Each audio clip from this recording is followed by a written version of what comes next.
እስመ አንተ ተባርኮ ለጻድቅ አንተ ጻድቁን ትባርከዋለህና። በስመ አብ ወወልድ ወመንፈስ ቅዱስ አሐዱ አምላክ አሜን። በዓለም ላይ የምትኖሩ ኦርቶዶክሳውያን እግዚአብሔር ልጆች ሰላም እግዚአብሔር ይብዛላችሁ። ወር በገባ በ26 በየወሩ አቡነ ሀብተ ማርያም ብላ ቤተ ክርስቲያን ለጻድቁ ስያሜ ሰጣ። እግዚአብሔር ያከበራቸውን፣ እግዚአብሔር የጠራቸውን፣ እግዚአብሔር የመረጣቸውን በተጋድሎ ያለፉትን፣ ዓለሙን የናቁትን፣ ድምፀ አራዊቱን ጸባ አጋንንቱን ታግሰው ፍቅረ ቢጽ ፍቅረ እግዚአብሔርን ያው ይዘው ተጉዘው አንዳንዶቹ በመሰወር አንዳንዶቹ ደግሞ በሞት ያለፉትን ቅዱሳን በሙሉ ከ1 እስከ 30 በዓላትን ሰጣ።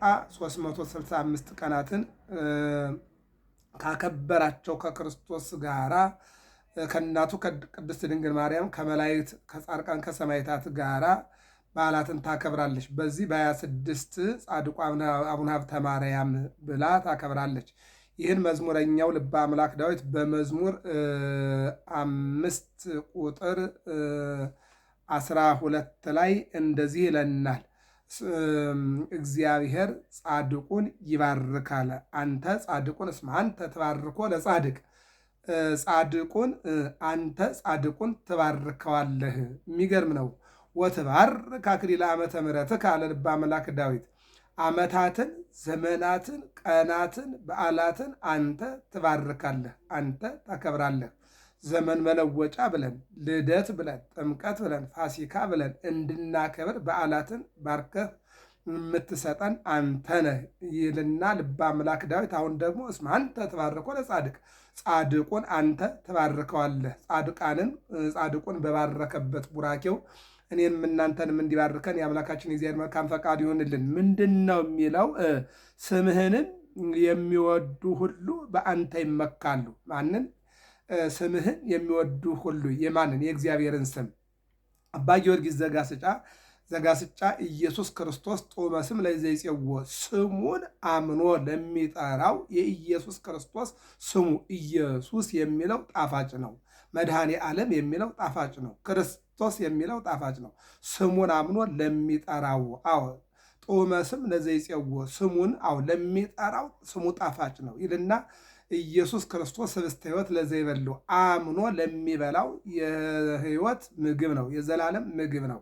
እሱም በዮሐንስ ወንጌል ምዕራፍ 6 ላይ አባቶቻችሁ በልተውት እንደሞቱት ያለ ምግብ አይደለም፣ እኔን ስትበሉ እኔ በእናንተ እናንተ በእኔ ለዘላለም ትኖራላችሁ። ምንድን ያለው? ሥጋዬን የበላ ደሜን የጠጣ ከእኔ ጋር ይኖራል፣ እኔም ደግሞ ከእርሱ ጋር እኖራለሁኝ አለ። ይህንን ነው የተናገረው። ስለዚህ ህብስተ ሕይወት ለዘይበሉ አምኖ ለሚመገበው ዘላለማዊ መግቦት ነው ይልና ጽዋ ሕይወት ለዘይሰትዮ ማን? ኢየሱስ ክርስቶስ። ኢየሱስ ክርስቶስን አምኖ ለሚጠጣው የሕይወት መጠጥ ነው ይለናል። ለዚህ ነው እንግዲህ ምን አለ? ስምህንም የሚወዱ ሁሉ በአንተ ይመካሉ። ለምን? አንተ ጻድቁን ትባርከዋለህና ይላል። እግዚአብሔር አምላክ ሁላችንም እንዲባርከን መልካም ፈቃዱ ይሁን። ለካም አብርሃምን በኦሪት ዘፍጥረት ምዕራፍ 15 ላይ ምን አለው? ወበዘርእከ ይትባረኩ ኩሎሙ አሕዛበ ምድር፣ አንተ ተባርካል፣ በአንተ ደግሞ የምድር ነገሥታት ይባረካሉ አለ። አዎ ይባረካሉ አለ። ለካም እግዚአብሔር አብርሃምን ሲባርከው ነው ሁሉ ነገር የሞላለት። ለካም ይስሐቅን እግዚአብሔር ስለባረከው ነው ወደ አባቱ የታዘዘው። ለካም ያዕቆብ ሁሉ ነገር የተሳካለት እግዚአብሔር ስለባረከው ነው ማለት ነው። ይቀጥልና አቤቱ እንደ ጋሻ በሞገስ ከለልኸኝ ይላል። እግዚአብሔር አምላክ ሁላችንም ጋሻ እንዲሆንም መልካም ፈቃዱ ይሆንልን።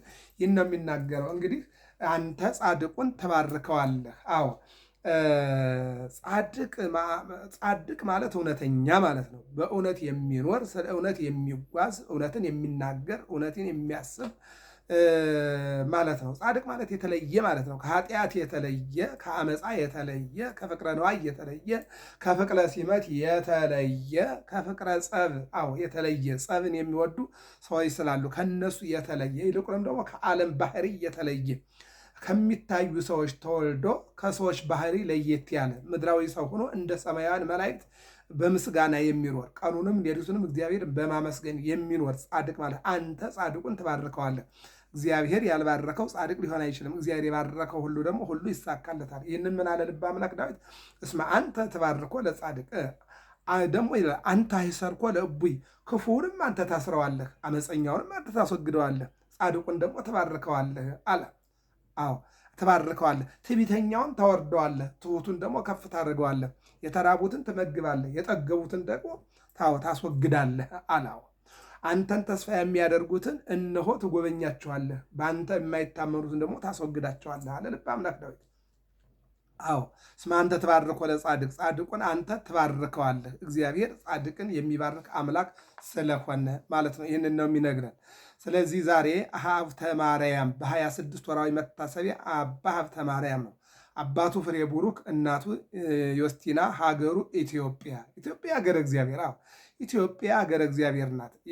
በኢትዮጵያ አዎ እነሆ ሁለት አይነት ቅዱሳን ጻድቃን ይኖራሉ። አንድ በስደት የመጡ ጻድቃን ቅዱሳን፣ ሁለት ደግሞ ኢትዮጵያዊ በቀል የሆኑ እንደነ ተክለ ሃይማኖት ያለ እንደነ አቡነ ሀብተ ማርያም ያሉ ደግሞ ይልቁንም ደግሞ እንደ ቅዱስ ያሬድ ያለ ከመላእክት ጋር የዘመረ ምድራዊ መልአክ አልቦ እምቅርቤሁ አልቦ ምድሬሁ፣ ከሱ በፊትም የሌለ ከሱ በኋላም የማይኖር የቤተ ክርስቲያን ማኅቶት አንድም ማኅቶተ ቤተ ክርስቲያን እንደ ቅዱስ ያሬድ ያለ ሊቅ ኢትዮጵያ ማኅፀነ ለምለም ናት። ይልቁንም ደግሞ እንደነ ተክለ ሃይማኖት ያለ አዎ ይልቁንም ደግሞ እንደነ አቡነ ሀብተ ማርያም ያሉ እንዲህ አይነት ቅዱሳን የበቀሉባት ሀገር፣ እንደነ አቡነ አሮን ያሉ ፀሐይን ባለችበት የሚያቆሙ አዎ አንበሳን ደግሞ የሚገዝቱ እንዲህ አይነት ቅዱሳን ያሉባት ሀገር ሀገረ እግዚአብሔር ኢትዮጵያ።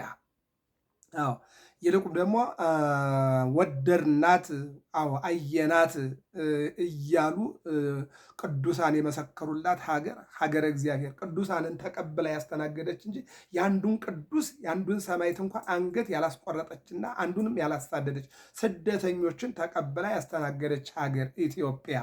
አዎ እንግዲህ ከነዚህ ቅዱሳን መካከል አንዱ አቡነ ሀብተ ማርያም እናቱ ይህ ዓለም ለምኔ በማለት ወደ ገዳም ገብታ ነበረ ይላል። ወደ ገዳም ገብታ እየጸለየች አምላክ ወይ ፍቀድልኝ በዚህ እንድኖር እያለች ድምፀ አራዊቱን ጸባጋኑትን ታግሳ በገዳም እያለች ይላል በአንድ ባህታዊ ተመስሎ የእግዚአብሔር መልአክ ወደ አጠገቧ ሄደ ይላል።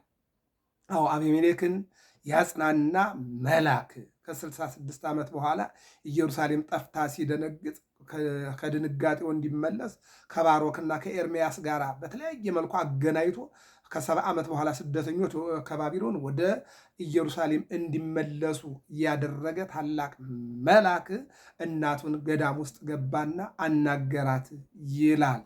ይልቁንም ደግሞ የቅድስት ድንግል ማርያምን እናት ሐናን ያጽናና ያ መልአክ አናገራት። በምትጸልይበት አንድ ባህታዊ ደግ ሰው ገድሉ ትሩፋቱ የበዛ ይልቁንም ደግሞ እንደ መላእክት ክንፍ የጸጋ ክንፍ የሚሰጠው ልጅ ትወልጃለሽ። ስለዚህ ለአንቺ ገዳም አይደለም ተሰጦሽ፣ ተመልሰሽ ሂጂና ልጅሽን ትወልጃለሽ። እግዚአብሔር ዘኢትሊአል ክብሩ ከከዋክብት ከፀሐይ ከጨረቃ ከነዚህ ሁሉ ክብሩ ከፍ የሚል ከመላእክት ዝቅ ከሰው ልጆች ከፍ ያለ ክብሩ ልጅ ትወልጃለሽ። ይልቁንም ደግሞ እሱ ምድራዊ መልአክ አባ ሀብተ ማርያም የሚባል ይልቁንም ደግሞ ገድሉ ትሩፋቱ ጸሎቱ እምነቱ ለኢትዮጵያ ሕዝቦች ብቻ ሳይሆን ለዓለም ማይጠንቱና ገድሉ ጸሎቱ የሚተርፍ ልጅ ትወልጃለሽና ከዚህ ከገዳም ተመልሰሽ ወደ ትዳርሽ። በነገራችን ላይ ብዙ ቅዱሳት አንስት ከጫካ ወጣው ከገዳም ወጣው እንደገና እንዲወልዱ የእግዚአብሔር ፈቃድ ሆኗል። ብዙ ቅዱሳን አበውም እንደዚሁ ወደ ገዳም ከመነኑ በኋላ አንተ ልጅ ትወልዳለህ፣ አንቺ ልጅ ትወልጃለሽ እያለ እግዚአብሔር ገዳም ለመግባትም እግዚአብሔር ሲፈቅድ ስለሆነ ማለት ነው። ሰው ገድሎ ጫካ ሊገባ ይችላል። ወደ ጽድቅ ገዳም ለመሄድ ግን እግዚአብሔር ሲፈቅድ ነው ማለት ነው። እግዚአብሔር ሲወድ ነው መንኩሶ ጻድቁ ነው እግዚአብሔር ማገልገል የሚቻለው ማለት ነው። ወደ ቤትሽ ወደ ትዳርሽ ወደ ባልሽ ተመለሽ አላት። ተመለሽ ምንድን ነው? በዓለም የሚነገር በአጸደ ሥጋ በአጸደ ነፍስ የሚያማልድ በዓለም ክብሩ ምንድን ነው የሚለው?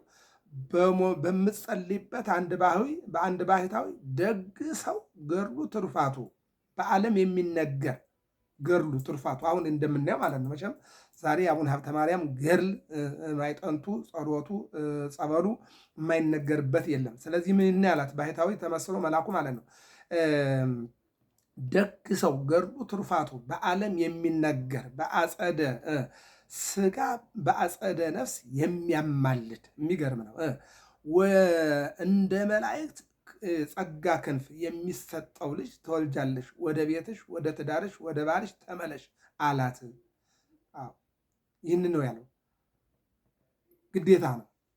መቼም እግዚአብሔር መላእክቱን ልኮ ካናገረ ከገዳም ወጥቶ ተመልሶ ወደ